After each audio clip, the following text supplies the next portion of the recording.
Start. यह 1960 के दशक की शुरुआत की बात है। जब भी हम गांव जाते, अपने पितामह को विशाल घर के दरवाजे पर बैठा पाते।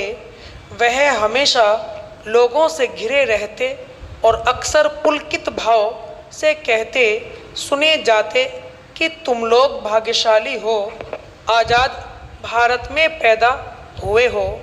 वह स्वर्गीय सिद्ध गोपाल चतुर्वेदी थे, मेरे पिता के चाचा, और मैनपुरी षड्यंत्र केस के सजायाफ्ता अभियुक्त। उन्होंने लंबा समय ब्रिटिश भारत की जेलों में काटा। हम बच्चों को उनसे रामप्रसाद बिस्मिल, चंद्रशेखर आज़ाद आदि की कहानियाँ सुनने को मिलती थीं।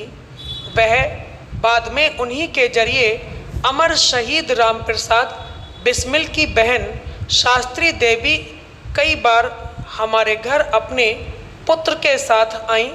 उनकी ससुराल मैनपुरी के कोसमा गांव में थी और बिस्मिल जब उन्हें ससुराल छोड़ने जाते तो उनके पैरों में पिस्तौलें बांध दिया करते।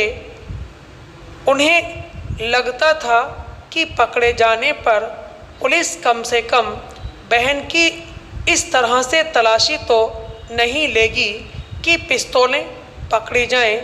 ऐसा कई बार हुआ था। कौन कहता है कि आज़ादी कुछ दीवानों का ख्वाब था।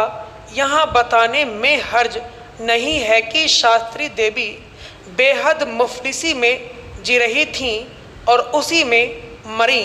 उनके पुत्र चाय की दुकान चलाया करते थे। आज़ादी के बाद हमारा नेतृत्व उन लोगों को इज्जत बख्शने में नाकाम रहा जो अपनी सेवाओं का खुद ढिंडोरा पीटने से हिचक गए। उन्हें न आज़ादी की 25वीं वर्षगांठ पर ताम्रपत्र से नवाजा गया और न ही उनके किसी वंशज को सरकारी नौकरी में आरक्षण मिला। मशहूर लेखक बनारसीदास चतुर्वेदी की कोशिशों से उन्हें कभी 40 रुपये महीने की पेंशन मिलनी शुरू हुई थी, जो बकौल शास्त्री देवी उनका अकेला सहारा थी। ऐसे लाखों लोगों के अनथक प्रयासों से भारत को आज़ादी तो मिली, पर वह कैसी थी। मुल्क 2 टुकड़ों में बट गया, लाखों मारे गए और उससे कई गुना अधिक बेघर हुए। गांधी, नेहरू और जिन्ना को शुरू में लगता था कि हम दोनों देश सगे भाइयों की तरह रहेंगे, पर यह सपना 1947 के कबायली हमले के समय ही बिखर गया। अगले साल जिन्ना की मौत ने जैसे इस आसमानी ख्वाब के ताबूत में आखिरी कील ठोक दी।